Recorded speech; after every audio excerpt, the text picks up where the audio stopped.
and in black. Hello, everyone. Welcome to week number 7 here on the Counter Nature Weekly Show. I'm joined as always with Jayel and myself. Fresh off the MDL cast, fresh off of watching C9 HenryG continue their really impressive performance in MDL. But with that all aside, I'm gonna ask you guys to make sure you hit the like button on the video, subscribe to the channel. You guys have been awesome, man. I think like a couple weeks ago we were sitting at like 50, like 40 subs, and now we're at 115. Big shout out to Nova, of course, with the main content that he's been putting out. And yeah, man, I think you can say a little bit more about that main video for sure. Yeah, Nova's been grinding on the main content. That's exciting. Still looking to get back in that advanced content though. So if any of you are looking to grind it, hit us up. And also kind of some update for Counter Nature stuff. The website is done right now. It's just coming down to me like migrating all this stuff over. And so with that being said, really excited for you guys to get to see that. One of the things that we're rolling out actually, it's kind of like a version of HLTV's players and team index where we have like, the players, the teams they've been on, different things about them. So if you want to be one of the first people on the site, send us a message on Twitter or email me on the website. A picture you'd want to have used, a little bio, and then any social links you want, like an ESEA page, HLTV, YouTube, Twitch, website, whatever. So yeah, that's excited. I'm That waiting for the day where I can post that and announce it officially, but it's coming slowly. that's news for me. Yeah, Oh, yeah, super pumped. that is awesome. Yeah, I had no idea that was what was along the lines. I know that we had talked about it a little bit, with like incorporating some stats. Is it geared more towards advanced, like main, Yeah, so style? the thing that I'm really going for with it is like giving another kind of point of reference for people, to look at. So for example, if like you're looking for a team, you can be like, here's my ESEA history, my profile, my Steam, and here's like my Counter Nature page. I was included in like these award articles, and like I was referenced here and this, and like obviously I'm relevant on that area. So just being another kind of like touch point to have like credibility, I guess, in the scene, and yeah, we'll grow it. There's a lot of different ideas, but I told you guys there's big things coming. So You've been putting in some serious work. I cannot wait for that. Actually, I will make sure to be checking that out as Xner soon as. Xner Global Elite Well, page. yeah, there has to be a page for me. Obviously, we're about to win open, so it's Yeah. necessary. But with that being said, I think it's a good time to start getting into the news after those sick announcements. I'm really excited for that. But starting things off, I kind of wanted to continue off of where we left off yesterday, or I'm sorry, last week, with the coach scandal. Huge updates, of course. Being said specifically from Valve, we finally got some response from them. So, I've got your face twice there. What up? We're back. What on earth? But let me get my face up there. You wanna start us off with this for a second while I fix the Sure. Newbage, I am the couch guy. I am a traveling nomad. Many different scenes and many different locations, but it is I. I actually miss being the couch guy myself. That was a vibe. That was a vibe. It was It was definitely our great. our chillest episode for sure. Yeah, and it was my favorite, our favorite too. Yeah. Now I'm standing. I'm at a standing desk, so completely every episode you'll probably see me doing something different. You got the mobile Um, setup. yeah. So yeah, with the CS:GO stuff, Valve obviously condemning the whole situation. Um, Not really giving any more direction on what the punishment would be. Seems like they're kind of holding off and letting these other organizations handle it, like ESEA and the different tournament organizers and whatnot, which is the right play, I think, for now. I mean, as obvious as it is for everyone, it's still complicated. So Valve has acknowledged it, which is nice to see. The teams that were involved with it having their RMR wiped clean, um, Yeah, which I think, that's huge. yeah, That's super important. Like the fact that you're not able to basically like win events because of it. I know that like specifically Hard Legion, like there's no doubt in my mind that they won that game versus Navi because the bug. Like the map control that they gained was so important. One of the biggest things that I kind of noticed was kind of the defense of Furia's coach. I think it's Gary. It's pronounced Gary, Yeah, maybe. It's spelled a little bit different, but I think you're right. that's one of I definitely like notice his defense. I've seen so many people vouch to him. He even had like comms with his team, backing it up. I couldn't really hear it specifically in English, but I just know that it was a decent defense, and I think that there's some Yeah, serious good faith in that team, and it's super good to see. And it's a perfect example of a team who did the right thing, I think, because I agree. Yeah, obviously, like teams have had that issue before, in games, and some people made the right decision, and some people chose to abuse it. So clearly, like, there's not a lot of moral yeah. ambiguity in this sense. Yeah, and I was watching the HLT confirmed episode from yesterday, and they had the who is it? The referee, I guess, on that was like kind of like leading this investigation. Mihao, I think is his name, maybe. Um, yeah. It's pronounced Mihao. I think you got it right because he Cool. said it on the HLTV confirmed. Yeah, yeah. Yeah. I realized Excuse I me. was saying it wrong. I was saying it Michael in last week's episode. So. But like honestly, um, everyone knows that I just am the worst at names at this point. If you've watched any of my casts. but he was saying, and they were all kind of in agreement where it's like it's going to quickly turn into a witch hunt, and it's just tough because yeah, everyone understands it's it's wrong, it's cheating. There should be punishments, but unless you have these cases like Furia coming out and like making a real case for themselves, that's not going to be the case in every situation because if they didn't do that, they're going to need someone to like, even if they can get their hands on, these team comms or these team speaks that are probably not always going to be owned Recorded. and done in the tournament organized. Yeah, exactly. They're going to have someone that needs to speak Portuguese or insert any other international team that was doing this, right? So it's tough because it's not black and white, unfortunately. So yeah, it'll be tough. It'll definitely be tough to kind of moving forward and figuring out the effects of that. Yeah, I mean, on top of that, I think that this was just a matter of time coming. But Valve in the same message, you could see it at the top there, like major's not gonna happen this year. I think a lot of us felt that way, felt it coming, and it was just a matter of time before Valve finally gave us the announcement. Again, I do appreciate Valve's voice in this. They actually have come out with a what's an announcement, which is nice to see because after the whole coaching thing went haywire, I was just nervous that it was never really going to be dealt with. But yeah, it does get dealt with, and I'm glad that they actually have at least spoken with the tournament organizers, made sure that the people that are cheating, don't get. Yeah, Nubis. Make sure that the people that don't get that cheated don't get their points, and that's about it.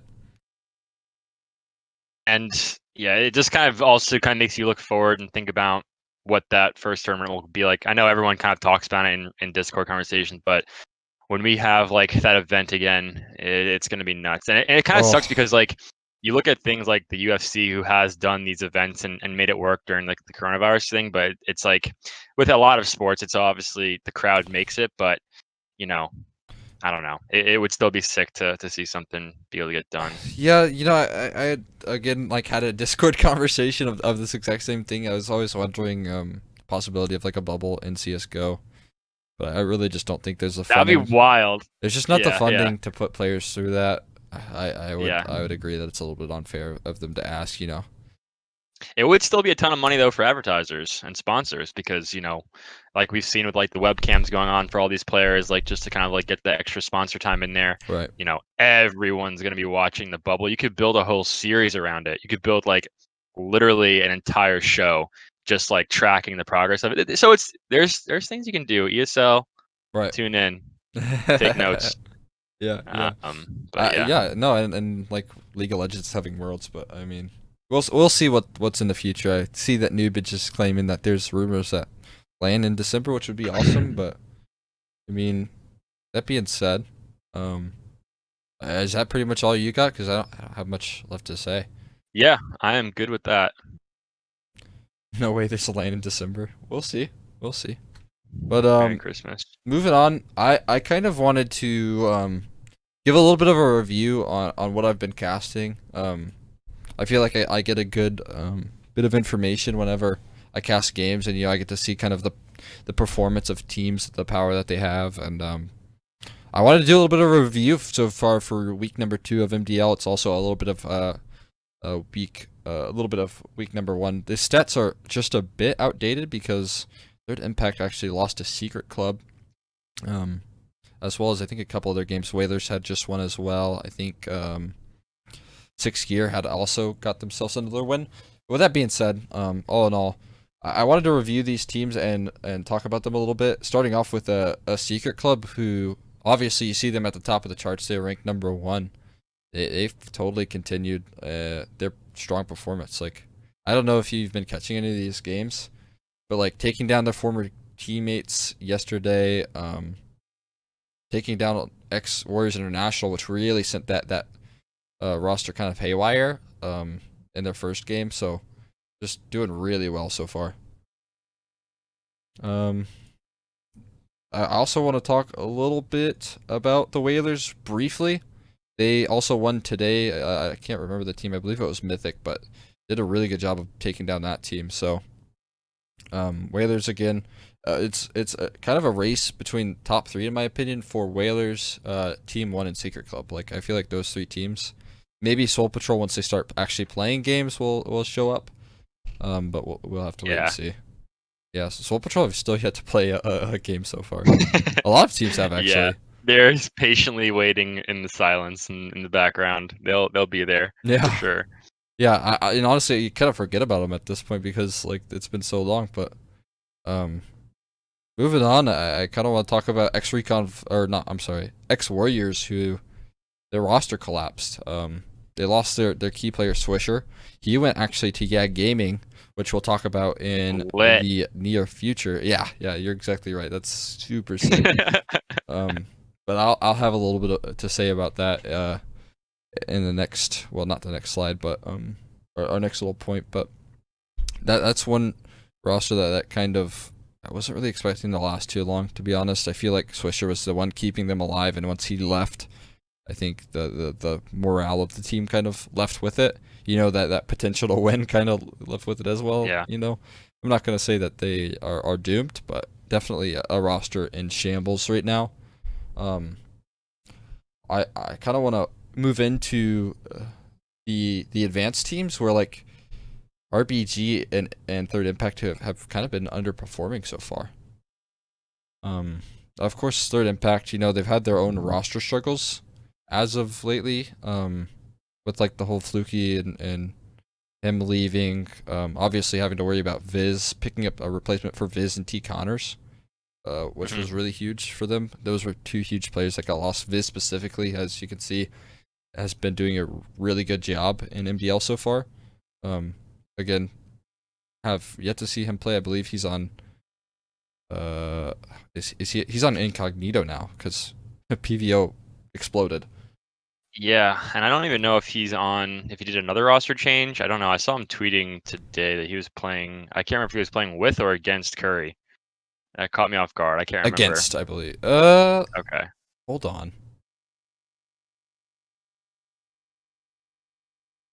Wait a second. I've got to check HLTV. Because Checking ESEA. You're checking ESEA? Okay. Yeah, he's on incognito. Okay. Yeah. Okay. I was about to say, I was like, that's a little too many roster changes for me. I'm not gonna lie, but honestly, he could just go back to Third Impact and you could have the full roster. Yeah, that'd be nice.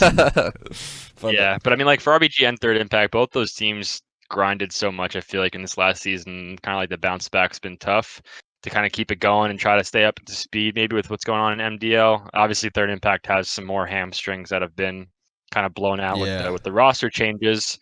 But I don't know. That's kind of like my opinion with the RBG situation. But the season's young and they love to kind of learn and improve. So not too worried. Yeah, again, like you said, the season's super young. Third Impact will have plenty of time to nail down those issues with the roster before it's too late. Before they are gonna struggle to even, make playoffs, let alone but avoid the relegation tournament.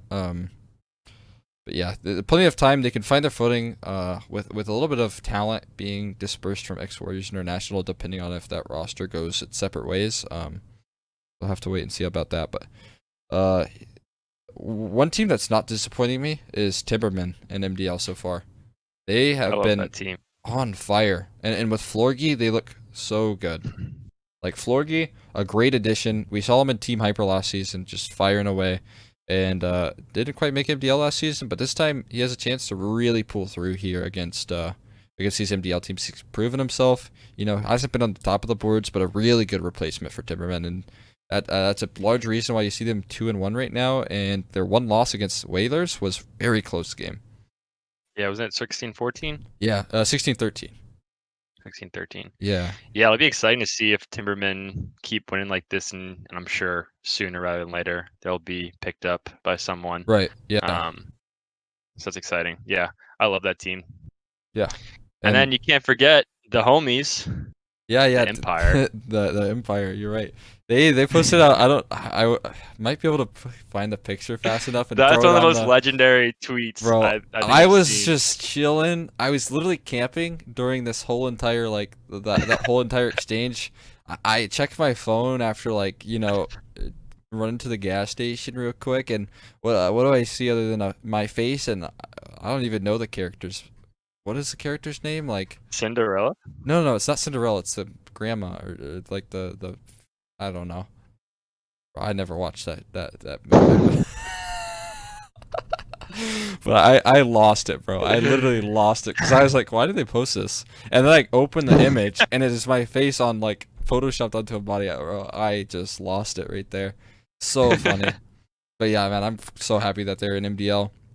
No, they've been working very hard, and actually they play Kinship tomorrow, which I will be casting. Nice. They play them tomorrow. Not sure what time, but should be a good chance to maybe get some revenge on Heretic. Obviously, I'm sure they have some good vibes. Oh yeah, nice. Yeah, that'd be a sick match. I'm sure they have that's some their good first vibes, MDL match. It is, yeah. Empire. The Imperium. Yeah, the Imperium Empire. Yeah. But that'll be sick. That's pretty much all I got for MDL this week. Yeah, so I know that you've transferred over to your MDL world, but the people have been demanding your opinions in the advanced scene. Xner. Yeah, they certainly have. I was I don't know if you had watched it all, if you were too busy at work today, but I actually streamed a little bit of me working on the show notes on my Twitch, and I was going through what I should add as content, and I literally just was reading through your post on Counter Nature, and all the whole thing was when is advanced rankings? When is advanced rankings? Yes. Just all right, I'll give them a little bit of a taste of what I've got. Streets is hungry. Yeah, they really want this rankings. I understand why they're excited to see what they are. It's gonna be a little disappointing for me because I really don't know how powerful these teams are, besides the occasional gaming. I know they're very strong, Thunder Logic. But just to give you all a quick top 5, a quick power ranking. I don't really have a nice slide for this. I didn't have it prepared, but yeah, gaming are obviously gonna be my first. They just got Swisher. They're absolutely insane. Yeah, that's sick.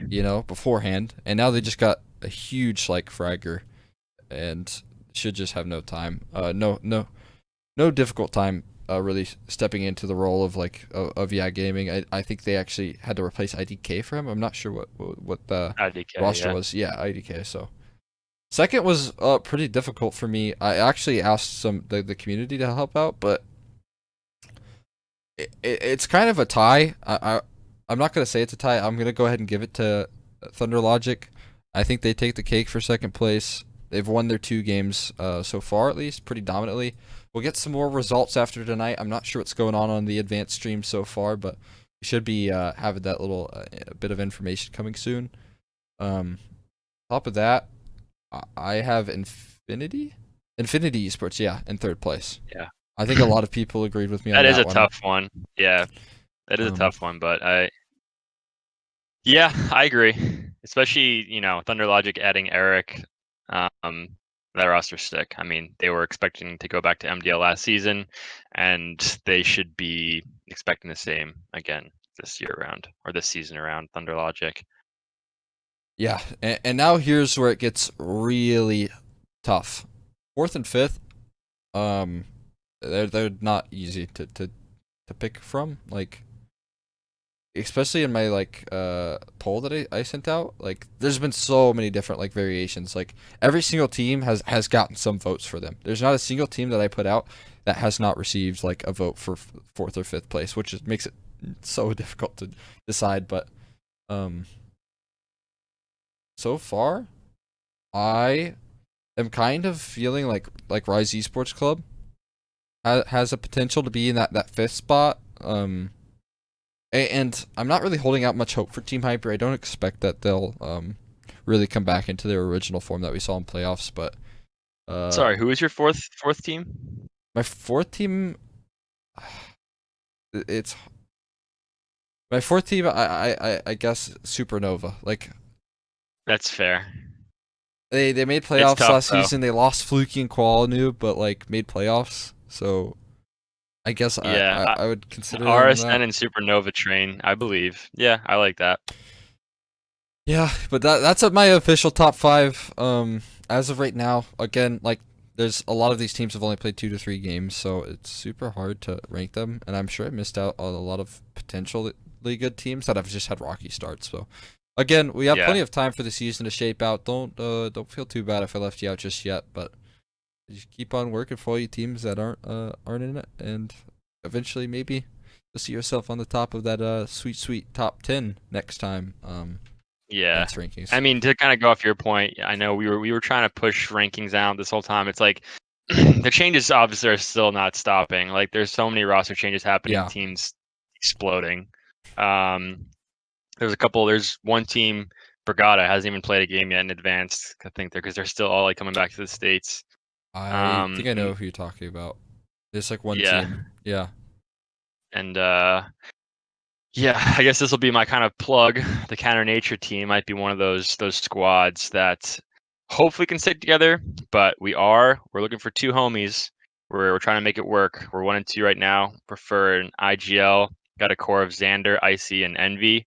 And yeah, that's a good team right there. We just need two more people to kind of fill it out. And just for reference to those guys and to anyone that's kind of like perspective, Third Impact was 2 and 3 to start last season, and they won advanced.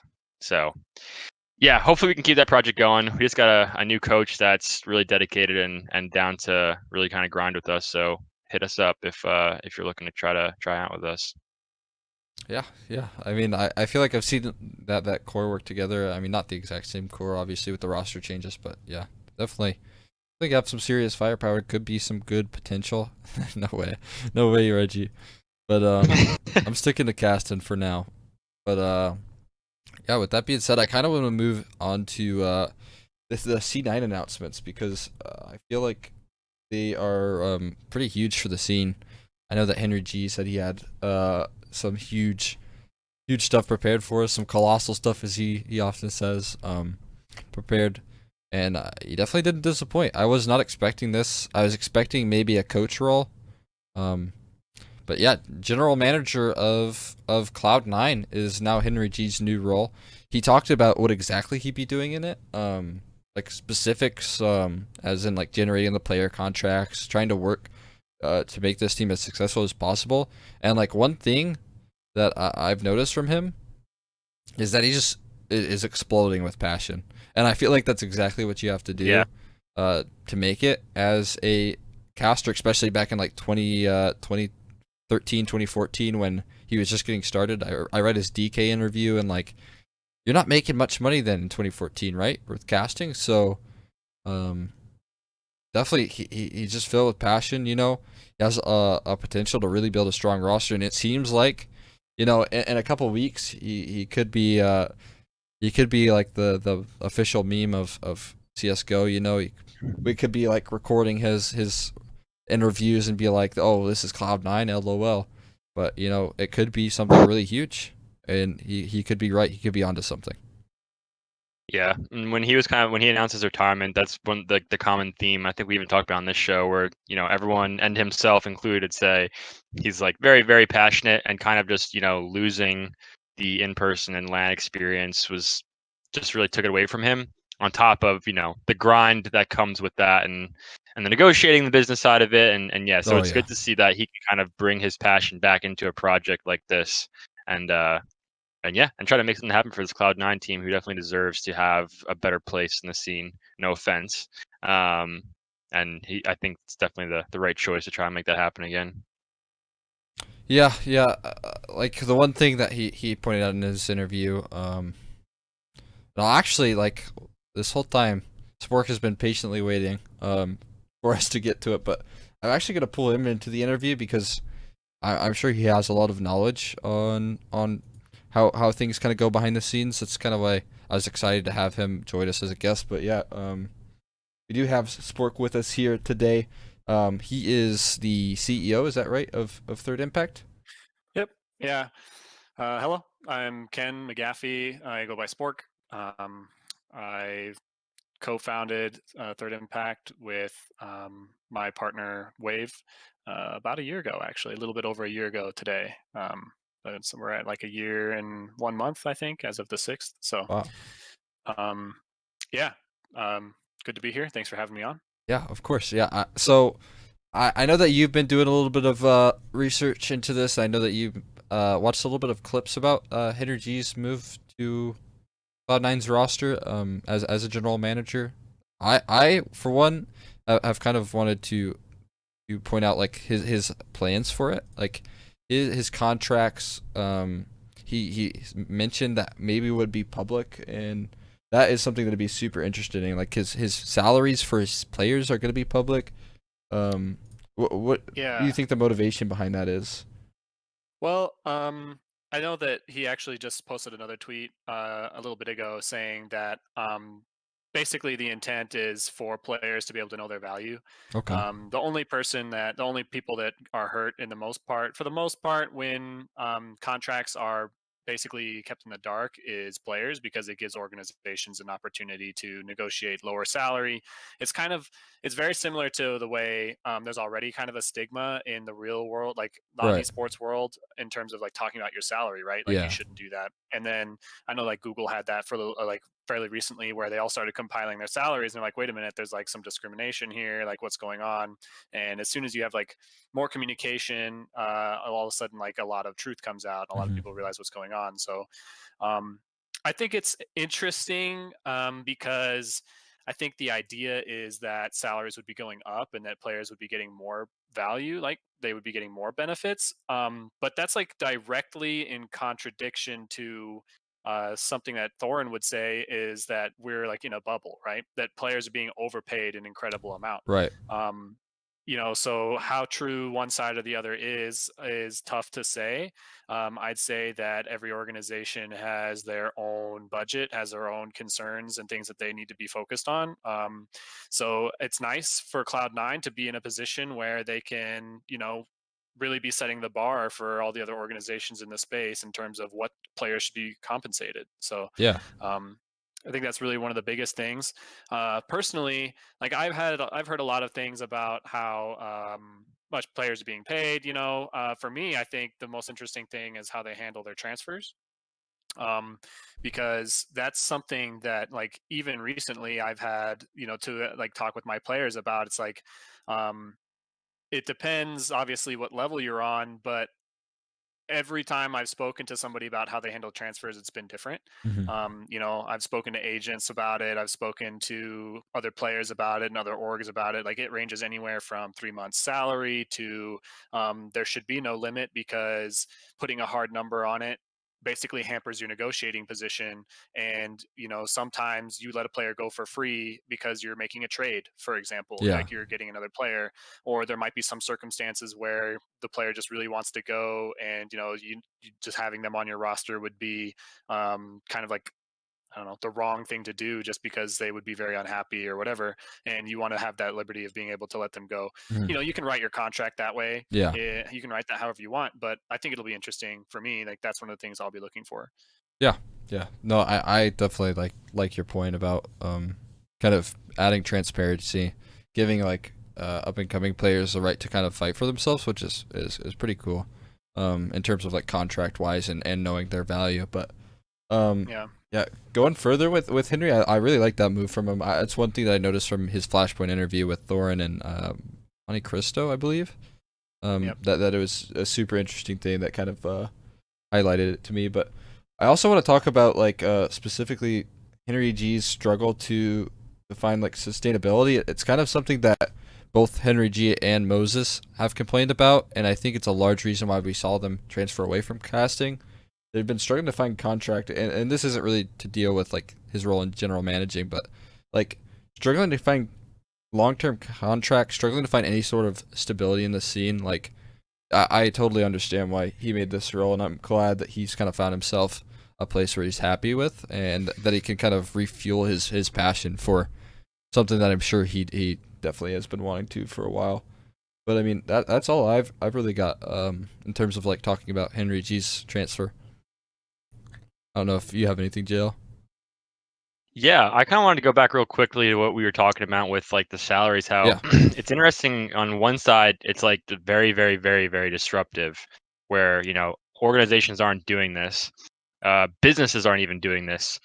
But on the other side of the coin, it's actually not because if you look at other like sport industries, literally any professional sport, you're seeing these contracts talked on an extremely public level. Yeah. Look at the NFL, everything, right? You can look up LeBron James's like yearly kind of like added up salaries and stuff. So it's Right. like it's interesting how like it is so disruptive, but at the same time it's also like kind of blending in. I would say obviously the one part that makes it different from like the sports areas is where it's like it's not just Counter-Strike. It could be, but with Third Impact's example, or for example, Third Impact, you have an Overwatch team, you have a Counter-Strike team, so it's like different sports within the esport.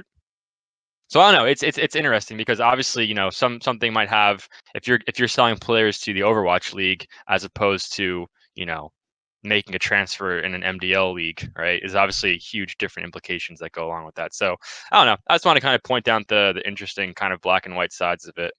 Um, Yeah. I yeah. mean, I think I think like kind of what you're saying in terms of like the disruption. I think really you're saying the same thing because ask yourself whether those athletes in the NFL would be paid being or in the NBA or any of those like big talked about contracts would be being paid more or less if the money like wasn't being disclosed, right? So I Yeah. think like you're saying the same thing twice, right? Like we see all these big numbers, and I would argue that the numbers are as big as they are because everybody knows what everyone else is being paid to some extent, right? Yeah. And because Definitely. like you can point at someone else and be like, well, this guy got so many millions, like why I should be worth that much? Like look at Hmm. my stats, right? And that's Yeah. exactly what he means. That's exactly what Henry means when he says that players should know what they're worth. Yeah. Players should know what market value is. I feel like Henry's already doing more more for players than the Counter Strike Union, the CSPPA. Yeah. That's kind of Um, crazy. I think it's interesting because uh, it kind of reminds me of like how I got into esports initially. I was actually working for another organization, and I saw kind of the way that they were treating players, and I was like, that can't be right. Like Yeah. there has to be a better way to do this. And um, I would talk to players about their experiences with other organizations, and they'd say, yeah, we like Eagle Gaming was a really big scandal, and I think the lawsuits got settled just a few months ago, maybe like 6 months ago, and players were out upwards of $100,000, and the owner was just going Nuts. to run away with all the money, right? And so, like, that's a pretty common story. Maybe not all as exaggerated Yeah. or dramatic as Eagle Gaming, but kind of that's kind of how I got started as well. It's like, man, I see how things are being done in the industry. How would I do things differently? And because like one of the values that I founded Third Impact with was putting the players first. Because the reason I do this is out of passion. Like I Yeah. have a day job, like this isn't. I'm not doing this to make a bunch of money, and I'm doing Hmm. it because I want to enable players to become professionals. And I think that type of mentality is very similar. I would be interested in asking Henry like what he like why does he want to do this? And I Oh guarantee yeah. it's because he wants the best for the players, Yeah, I right? mean So he I said like his only intention is to win trophies. That's all he has in mind. Like building a yeah, roster that's going to win on a consistent basis, and I think that would be so good for CS:GO. And he gave his kind of own experience on like that side and like what you were explaining, Spork, as far as like the players kind of like almost being abused, right? And he experienced that on like his caster side, his Yeah. caster career, like being at the mercy of like these tournament organizers, these tournament organizers and producers and whatnot. And so I'm sure it's a pretty direct correlation on the player side at that level. Right. yeah, yep. Yeah. So, do you have anything, Jayel, left to ask about Cloud9 specifically? Because I kind I'm of ready. you're ready to get into the Yeah, weeds because I actually have I'm ready to get been in the weeds. I've been wondering so much about not really like your organization because I know you have like multiple games attached to it, like same with RBG, but there's some up and coming like esports orgs, I guess, kind of like advanced MDL level that I really have so much questions about. I know that you probably are on a little bit of a bigger basis in a lot of these teams, but my first question for you is like, how do you kind of bring in revenue as like a esports organization? That's a really good question. Um, I would preface that by saying that with esports as an industry being so new, there's constantly new ways being found in terms of bringing in revenue. I personally like to watch Devin Nash. He Oh, puts out like yeah, really good information in terms of like agencies and organizations and things like that. And the agency side of things is supposed to be the number one way that we bring in money. Like we are supposed to be responsible for finding deals in terms of partnerships and appearances and sponsors and things like that. Like shout out to yeah, Fight Ramen and Novo and things like that, right? yeah, And so like that's one of our supposed to be like our primary revenue source is bringing in partners and sponsorships in order to basically promote partners in order to pay our players, and then the players obviously promote the partners as well.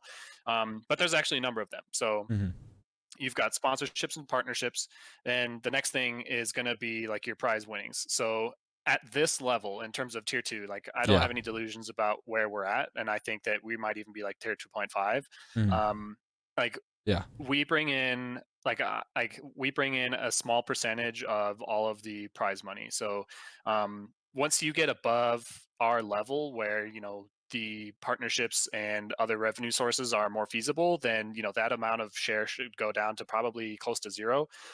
um, but it is a revenue source, right? So yeah, it depends on the organization as well, right? So for example, when Buka was signed to Sentinels, right? Um, they got a pretty good slice of that. Uh, well, it was supposed to be $3 million, but $1 million in taxes, and you got 2 million left, and 50% goes to Sentinels hmm because Fortnite is just a different game. Um, Fortnite as a game, as a just like a title, they bring in, that's just standard for them to have like up to like 50% prize split for organizations and players. yeah, But in most games, and what I do in general is about 15%. It'll fluctuate a little bit depending on how much we're paying players, but generally it's right about there. um, and then you're going to have your merchandise and the other things that you might be selling that you have put money into creating, or that you've built your brand around, things that are your brand. And hmm I would put that kind of hand in hand with licensing, right? So like if somebody wants to use our brand and put it on apparel or something like that and sell that, then that would be that form of like merchandise type of revenue. um, then your next one is going to be like your social media platforms. So we host tournaments on our Twitch channel. If we get like subscriptions or donations that way, or if we're getting ad revenue from videos that we put on YouTube or things like that, that would be another way that organizations bring in money. And then like kind of like the smaller one is in-game cosmetics, right? So everybody loves the Katowice 2014 like in-game hollow stickers that are Yeah. worth who knows how much money. Like when those sold initially for like $2.50 on in game, like some percentage of that was going to the organization. Yeah, when you buy And it right from Valve. Yeah, I'm pretty sure. right, so things like that. You know what? Honestly, like I haven't seen a whole lot of that recently, which is kind of concerning because it's a really easy way for publishers to support organizations. I know that one game that I've even seen some concepts for is Apex Legends, which is another one that we play. We're actually tier 1 in Apex Legends. I've seen your team. I've actually got a couple of buddies that are Apex pros, and I see Third Impact playing against them. Yeah, no, I mean we compete with the best in terms of Apex Legends, and like there's been mock-ups and there's so much opportunity there for them to offer like in-game skins, and that would be so cool, Yeah. honestly. And CS:GO like with stickers is like the only game, and then I think League of Legends Gears has of some War. stuff, but that's really Oh for yeah, the and League of top of Legends. top level, like literally top. You have to win Yeah, I worlds mean to get a skin. you have to be partnered with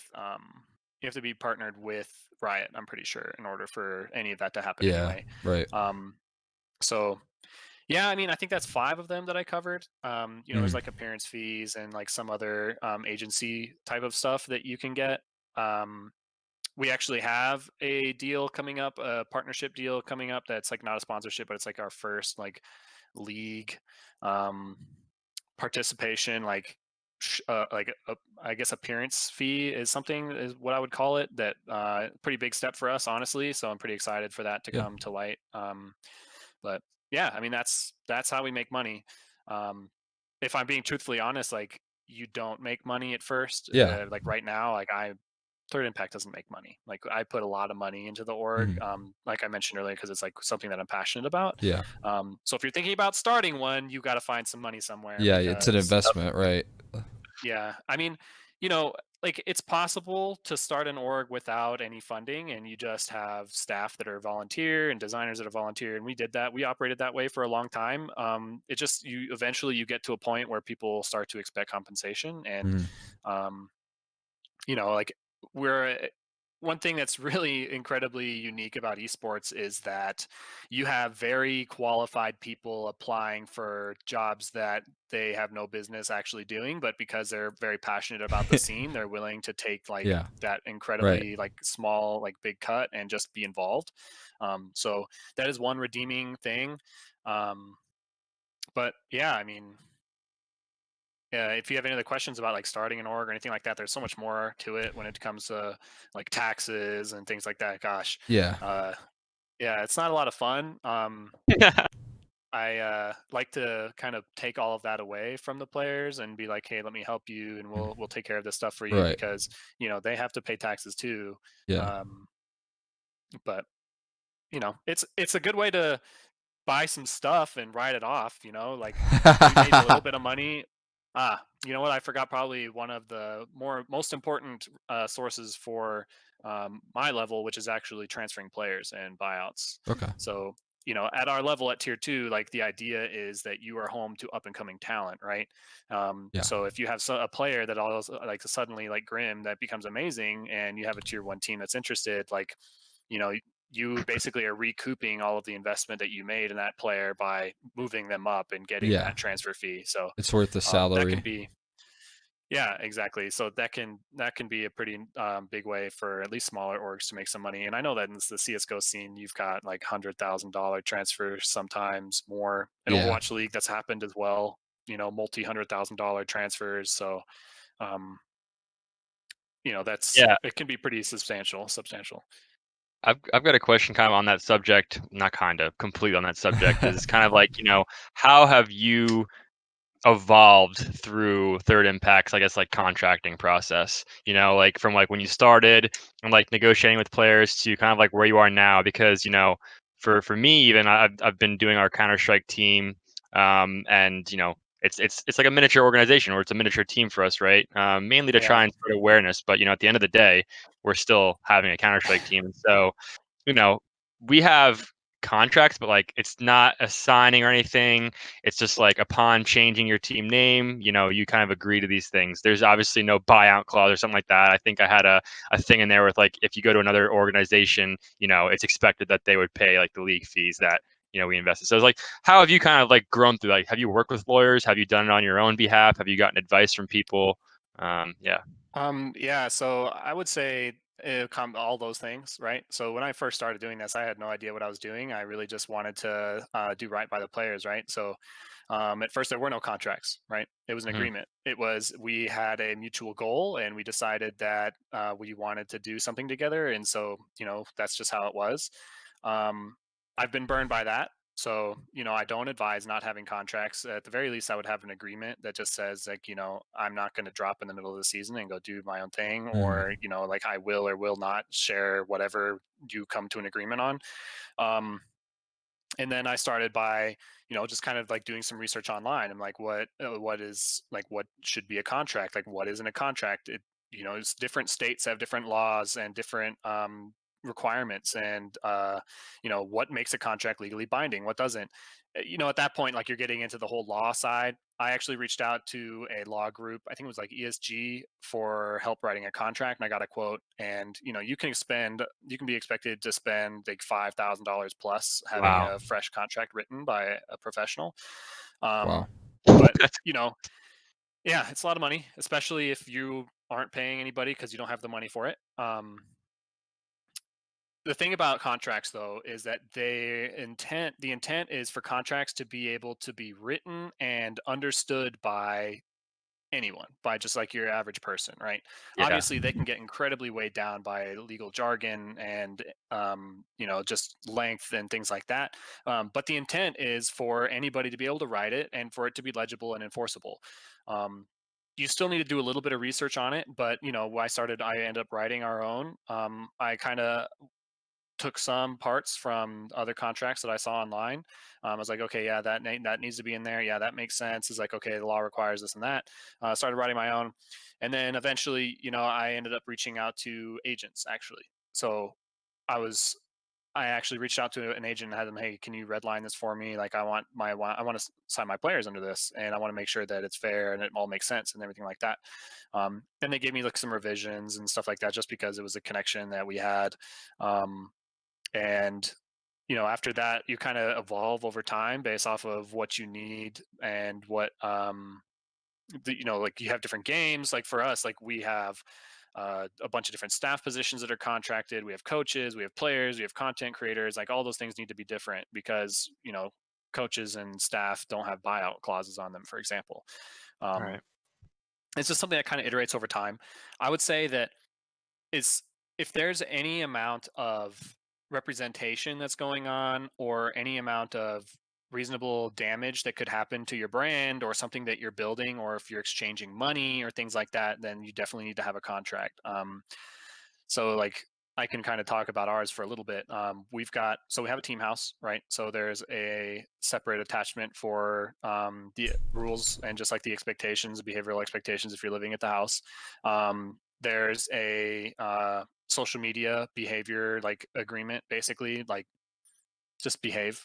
It's really not hard. Yeah. Um, and then there's like a non-disclosure agreement portion, and then there's like, here's what I'm giving you and here's what you'll do for me. um, and there's a couple other like sections in there that you need to have, but it's really easy to find an example online and kind of take the portions that apply to you and kind of build it from there. And then a lot of the time, I feel, if you ask somebody or if you ask around, there's got to be somebody that by like second or third party that would be happy to look at it for you. And if you don't, then you can hit me up and I'll have it reviewed. But um, yeah, I would say it's evolving. Um, Yeah. and you don't need to pay somebody to do it for you, at least not like in the beginning. Mhm. Later down the line, maybe that makes sense, but yeah. Yeah. I think you made a good point about it, where it's like, you kind of learned on your own, and same on my behalf, where it's like, it's good because, and you said it perfectly, where it's like a contract is like an agreement between two people that should be writable and readable by anybody. And like, yeah, it's so annoying with like, and that's with anything and with lawyers involved in contracts, where it's just like 10 pages or more and you're like, okay, I Yeah. guess I'll just sign. It's bullshit. And so it's like, having like this literature that forces conversation, and having it clear, and really coming to an agreement with like your players, or whoever you're working with. Um, And then yeah, I mean, I guess you're not going to be making $1 million deals on like your first month of running anything. So yeah, Right. set yourself evolving over time.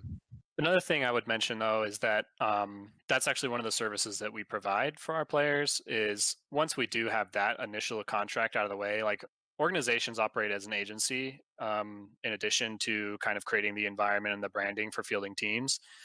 So like if there was like a sponsorship deal or anything like that, like the players can expect us as the organization to be able to handle all that and let them know what the important details are. And so like if you are starting an organization or if you do have some sort of representation that's going on, then a lot of the time you should leave that to somebody that can spend the time or wants to spend the time, or that you've designated as responsible for spending all the time to kind of get into it and look at it. So um being familiar with the verbiage and what's usual and what's like abnormal is helpful. So yeah, I would just say that. Um, I guess to kind of ask another question, bringing it around a little bit, bring it back to Counter-Strike, I guess, is Yeah. yeah, how did you kind of come into was this current team, I guess the core of like Insane. I think JoJo wasn't even the original core, right? Was it No. Dane Joris and T Connors and Viz or No, no, no, no. Okay, so man, 2017, um, late summer, fall 2017. It was the Stay Frosty roster. I think JoJo, they had just picked up JoJo, and it was AGM, Doug, which is what Douglas Ratman. Um, his real name is Jared, by the way. AGM, Doug, JoJo, Dane, and T Connors was the original core. Um, I think Mike, AGM, Doug stepped down, and then AGM stepped down. Uh, that's when we picked up Viz and Insane, and then we played through Advanced, and then um, you know there's that whole other situation with Tom because Tom's a real Chad, and he has his life like seriously in order. He's got beautiful relationship. He's got a great job. He's got a lot of other priorities besides Counter Strike. So it's really tough for him, Mhm. and I completely understand that. So he's kind of like 1 foot in, 1 foot out. Um, but Yeah. yeah, I mean, it was Stay Frosty, which was really interesting. That's actually a really funny story because they were in Maine at the time, and they were like 12-0 in Maine, and I was poking around looking for a team because I personally used to play Counter Strike a lot. I have there's some more background on that, but I like wanted to, as soon as we started the org, I was like, man, I want a Counter Strike team. Like I really like Counter Strike, and when I approached them, Mike was the team captain, AGM was the team captain, and he was really surprised when I told him I was with an org and I was interested in having them represent us, and we had like a team house, all these other things going on. He's like, well, I have a VAC ban, right? I'm like, well, no, I didn't know that, but like, what is that like a big deal? Like you're playing ESEA, right? And he's like, well, yeah, a lot of other organizations don't want anything to do with me because they think that I was a cheater. And I was like, oh, well, how long ago was that? And it's like almost 7 years Oh now, wow. I think, Yeah. right? It was like 5 to 7 years or something like that. I was like, so you've been playing Counter Strike the entire time? He's like, yeah.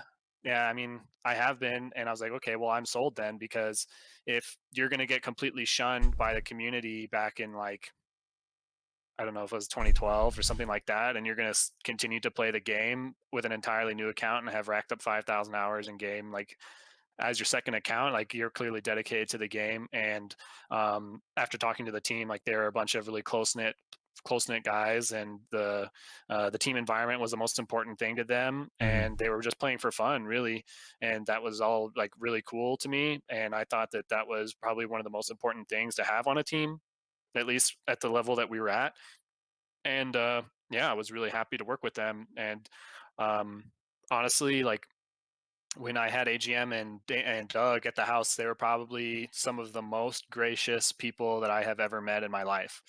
They were just like, yeah, they were really awesome to have around. They were really great to work with. I loved having them there. We ended up going to Fragadelphia up in DC later that year in the winter.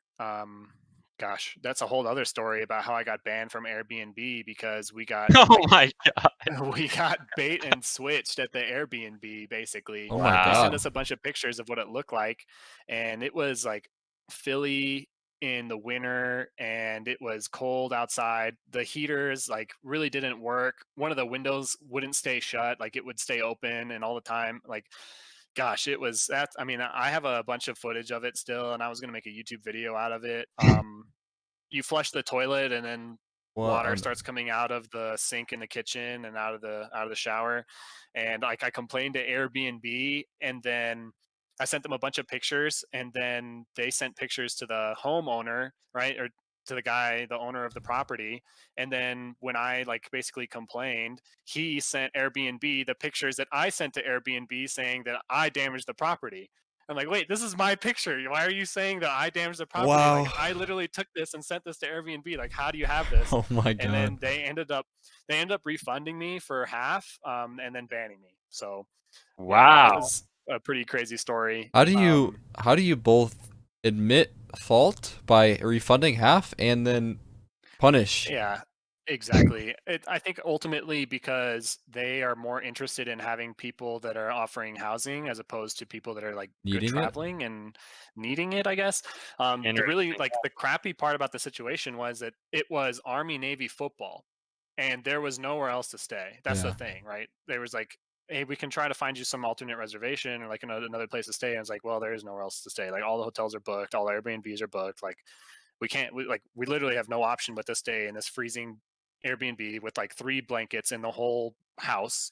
And That's it was a crazy. funny, yeah.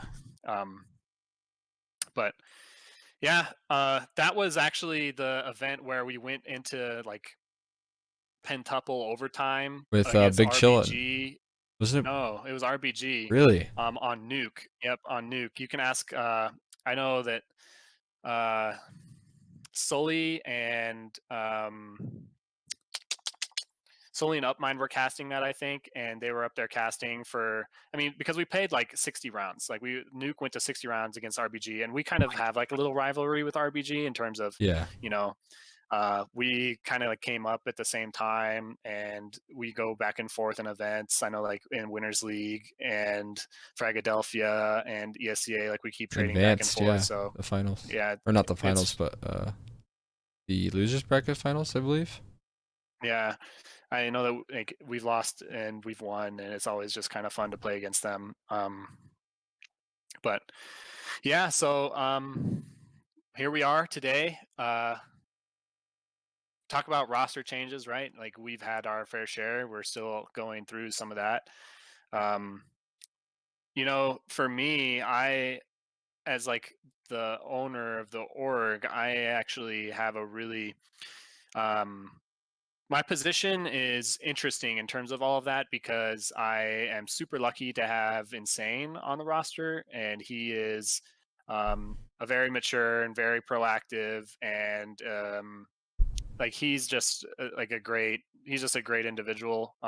He's pretty wise, and Mhm. he basically takes care of all of that. I'm sure you saw some of the drama on Twitter, but I think that he's well spoken, and like the way that I build a lot of the teams, or that I've had the team set up, like whether it was Overwatch or Counter Strike, was there's always I need to have some person on the team that is like no doubt the person that is going to be able to take control of the situation and be responsible. So Yeah. I don't have to go to every individual player, and really like it's not even me so much anymore. Now it's my general manager, but having like that one individual person on the team is super crucial. And I kind of let them do their own thing in terms of um, who they want to bring on and how they practice and all that other kind of stuff. So uh, for me, it's not that big of a deal finding out, like being told by someone else in the org that like, hey, there's drama on Twitter. I'm like, oh crap, what's going on? And I'm like going and reading everything, and it's like, oh well, uh, like drama obviously sucks, yeah. and I don't want anybody to have have hurt feelings or anything Yeah. like that. But I think that everybody handled it professionally for the most part. Yeah, So it got sorted out um, pretty well. I'm not gonna lie. I feel like there's a lot of lessons learned from that, so it's good. yeah, Yeah, definitely a lot of lessons learned. I'm curious. My last thing I think I have really is kind of around this team house, because you mentioned that you had a team house back, I guess, earlier in the earlier version of this team. So is this kind of like a long-standing thing, or is it like intermittent, or how is that kind of set up? I mean, the team house basically is available to any of the players on my teams that need a place to that need a place to be, or if it's like feasible to get everybody there. Like, if basically if they want to go, they can go. So I know that basically it's my house, right? It's my house. And when I was looking for a place, I was like moving around a lot and I wanted a place to stay. And initially, I was actually going to start a tech company with some of my buddies. And then the esports opportunity just kind of popped up. And I'm like, well, like I'd like to get a house that is a little bit bigger than what I need just so that I can put people up, you know? And then it ended up just being, well, I can put up a team in here, and like the house isn't that big, right? Like we've got multiple people to a room, but it's big enough for us not to have more than a few people, like two people in a room. Like it's pretty reasonable. And then I just kind of put up a bunch of desks on the wall. And I know that for a couple of the coaches that we had, like on our Overwatch team, one of them, his name's By Zenith, like he would tell me about how his dream was to be able to have all the players like kind of lined up on the wall and be able to walk behind all of them, with his wireless headset and being like coaching and like doing all that kind of stuff. So Yeah. it was really cool to be able to have all of them in there. I think the most players we've had was five, six, five players and two coaches, four players and two coaches. So yeah, I mean, it's my personal house. There was a little bit of drama when we ended up inviting JoJo out. That was also pretty funny, just because people make a lot of assumptions, but at the same time, like I can't really blame them, uh, because it gives this facade or this illusion that we have this incredible number of resources. But I mean, Yeah. like I literally live upstairs. Like Yeah. I paid No. a mortgage on this house. Like it's my house. So um, yeah, I think it's interesting.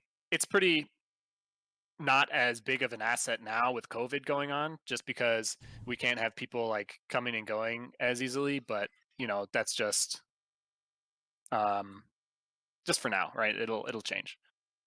Yeah, I think it's awesome. I mean, we had JoJo. What was it? The second episode, Xner? I Or think it was was that the the first first. one? It was the first episode. We Yeah, had Viz the it was the second. first one. Yeah. Yeah, back-to-back bangers. I know. And yeah, I mean, I was Represent. talking. Yeah, shout out to Third Impact. Oh, it's cool. It's awesome. It's first of all, it's awesome that you're doing that kind of like, literally at your own, Yeah. you know, investment, literally, like and then it's awesome for everyone else that gets to be a part of it, because like that's such a like it's like it's a once in a lifetime opportunity for a lot of people, and it's an awesome experience too. Like just to kind of be like living with people like that are all gaming and all in the same organization and all in the same kind of like mentality. It's awesome. It's a very special, bonding experience and just moment in life, I'm sure, for a lot of people. So I love it. It's awesome. Yeah. I mean, that's why I do it, right? Being able to see all their expressions and, being able to interact with them and share their successes and share their failures. Like, um, I wanted to be a pro player, but even better than being a pro player is being able to celebrate victories with multiple teams, right? So I'm just kind of in a different position, and I'm really happy that I get to be involved as I am. I think at the very least, doing this has set me up for the future if I want to keep doing esports stuff. So um, as long as I get to keep making players happy and helping them like achieve their dreams and seeing them being able to enjoy that, like it'll be worth it for me. So Yeah, that's awesome. Yeah. Amen. I love the passion, it's almost a necessity for any sort of success. I feel like when you're trying to pull yourself up, you have to have just a whole lot of passion. I can see that in you, which is really awesome to see, man, for sure. thanks, man. I don't have any questions left. Jayel, you got anything? I know you said that was your last one. But Yeah, that was my last one, and I think with that we've got our longest Counter Nature Show episode. the longest, what? Definitely one of my favorites, man. That was awesome. Yeah. Super interesting. Yeah, I mean, I think there's a lot more there in terms of like organizations, I think it's interesting to see like how many more orgs are getting involved in CS:GO. Yeah. And one of the biggest things that I always ask when, because we have our roster, changes that are going on, and I go and find a player that I like, or someone finds a player they like, and the first thing I always ask is like, are they being paid, right? Because there's a lot of organizations in there, and I've been in that position where I kind of had to rely on the mutual, like, uh, basically goals of the team in order to kind of make things continue to happen. We've been lucky enough to have like a little bit of resources now to be able to work with. So I think it'll be interesting to see how things continue to grow, because I think there are more organizations now in CS:GO than there were when I first started looking. I think it's kind of like the new hotness right now. So hopefully that trend continues, as long as it doesn't keep me from getting players that I want. There's definitely more teams and orgs in like this tier 2 and below scene. I feel like Yeah. it's like exploding there, and what's kind of like dwindling at like the very top almost, Right. or maybe that's the NA talent pool. It's one or the Yeah. other, or both. But yeah, it is cool to see. It's because I mean, what's gonna save? I don't want to say this. I hate painting this picture, but I have to say it. What's gonna like save Counter-Strike and what always has is the community, right? Yes. And kind of like the things that we all build and make it live. So Yeah, no, I think that Counter Nature is a great example of content that you know is something that we need in order to continue to be sustainable. Because like if I'm looking to get involved, like HLTV is like the one place that I can go to find out about teams, and then Liquipedia kind of, but Maybe ESEA, even but like, yeah, even still. yeah, and ESEA, right? But we only just got our Liquipedia page, right? Yeah. So that was a nice milestone for us. So we now have 3 Liquipedia pages, but like it took us, we had to get into MDL before we got one, and Right. before then, like, good luck finding anything about players. So I'm really happy to see that you guys are in here, like creating content and being involved and stuff like that. And hopefully we can see some more content here pretty soon from you, Xner. Yeah, there should be a little announcement coming soon. yeah, I'm waiting for you guys. Waiting for you We got guys. some Are you stuff guys in the going through work. these contract negotiations? We sure are. We sure are. Maybe some of that's been happening. Maybe I'm on my way to the team house tomorrow. Who knows? Yeah, it's possible. Yeah, I'm excited for that. But I mean, thank you so much for coming out and doing this interview. That was a lot of fun.